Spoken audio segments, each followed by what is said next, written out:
Pembahasan yang pertama adalah definisi. Barang tambang yakni suatu sumber daya alam yang berasal dari dalam perut bumi yang sifatnya tidak bisa diperbarui karena pembentukannya membutuhkan waktu yang lama, bahkan sampai berjuta-juta tahun. Potensi barang tambang di Indonesia. Yang pertama, batu bara. Cadangan batu bara di Indonesia hanya 0,5% dari cadangan dunia. Namun, dari segi produksi, Indonesia menempati posisi ke-6 dengan jumlah produksi mencapai 246 juta ton.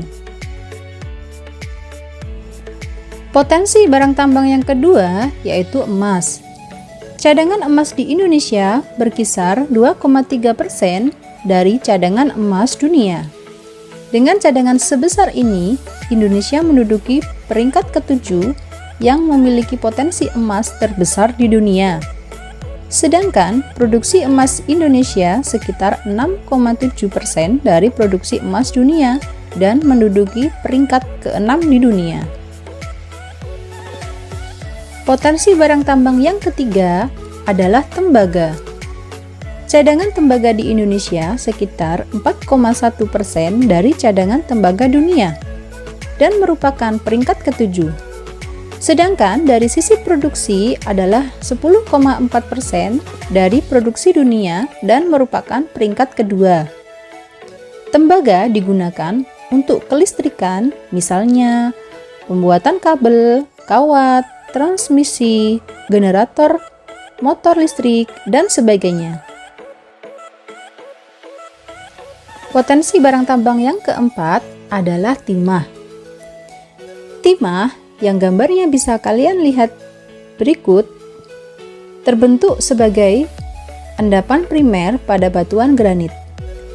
Indonesia menduduki peringkat kelima untuk cadangan timah terbesar di Indonesia sebanyak 8,1% dari cadangan dunia. Potensi barang tambang di Indonesia yang kelima yaitu pasir besi. Umumnya, pasir terdiri atas mineral opak yang bercampur dengan butiran-butiran dari mineral non-logam seperti kuarsa, kalsit, feldspar, antibol, piroksin, biotit, dan turmalin. Pasir besi dimanfaatkan untuk kegiatan industri logam dan semen. Potensi barang tambang di Indonesia yang keenam adalah bauksit. Bauksit merupakan bahan yang heterogen yang mempunyai mineral dengan susunan terutama dari oksida aluminium. Bauksit berguna sebagai dasar pembuatan aluminium. Potensi barang tambang di Indonesia yang ketujuh adalah nikel. Nikel biasanya terbentuk bersama-sama dengan kromit dan platina dalam batuan ultra basa seperti peridotit, baik termetamorfkan ataupun tidak. Cadangan nikel di Indonesia sekitar 2,9% dari cadangan nikel dunia dan merupakan peringkat ke-8.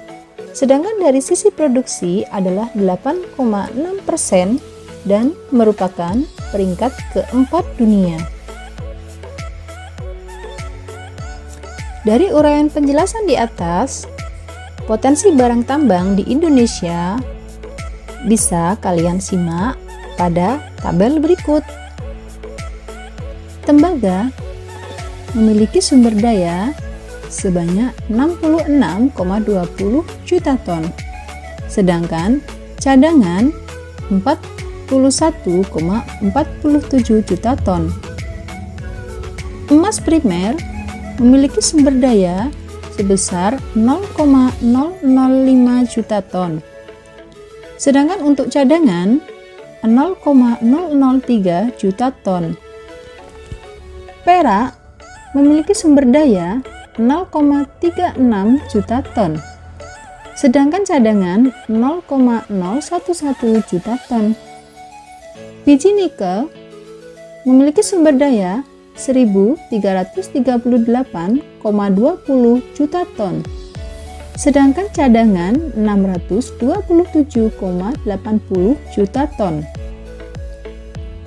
Pasir besi memiliki sumber daya 47,17 juta ton, sedangkan cadangan 9,60 juta ton.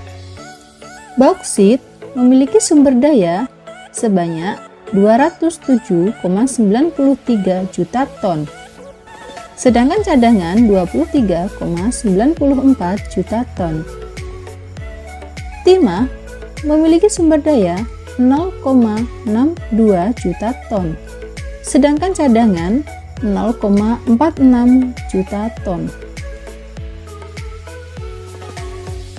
Pembahasan selanjutnya adalah penggolongan barang tambang.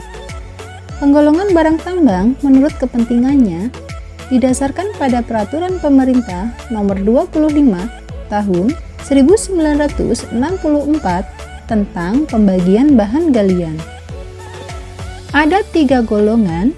Yang pertama, golongan bahan galian yang strategis atau A. Yang kedua, golongan bahan galian yang vital atau B. Yang ketiga, golongan bahan galian C yang tidak termasuk golongan A atau B. Yang pertama adalah golongan bahan galian yang strategis atau A. Bahan galian ini adalah bahan galian yang berperan penting dalam kelangsungan kehidupan negara. Yang termasuk bahan galian A yaitu minyak bumi, bitumen cair, lilin bumi, gas alam, bitumen padat, aspal, antrasit, batu bara muda, uranium, radium, thorium, dan bahan-bahan galian radioaktif lainnya, nikel, kobalt, dan timah. Yang kedua adalah golongan bahan galian yang vital atau B. Golongan bahan galian vital merupakan bahan galian yang berperan penting dalam kegiatan perekonomian negara, dikuasai oleh negara dengan menyertakan rakyat. Yang termasuk dalam bahan galian ini adalah besi, mangan, molibden, krom, wolfram, vanadium, titan, bauksit, tembaga, timbal, seng, emas, platina, perak, air raksa, intan, arsin, antimon, bismut, yttrium, ruthenium, cerium, dan logam-logam langka lainnya, berilium, korundum, zirkon, kristal kuarsa, kriolit, filbart, barit, dan yodium, brom, klor, belerang. Yang ketiga adalah golongan bahan galian C yang tidak termasuk golongan A atau B. Golongan ini merupakan bahan galian yang tidak termasuk strategis dan tidak vital. Biasanya diusahakan oleh rakyat. Yang termasuk golongan bahan galian C yaitu nitrat-nitrat, fosfat-fosfat, garam batu, asbes, talk, mika, grafit, magnesit, farosit, leusit, tawas, oker, batu permata, batu setengah permata, pasir kuarsa, kaolin, feldspar, gips, bentonit, batu apung, teras, obsidian, perlit, tanah diatom, tanah serap, marmer, batu tulis, batu kapur, dolomit, kalsit, granit, andesit, basalt, trakit, tanah liat, dan pasir. Sebaran barang tambang di Indonesia bisa kalian lihat pada gambar berikut.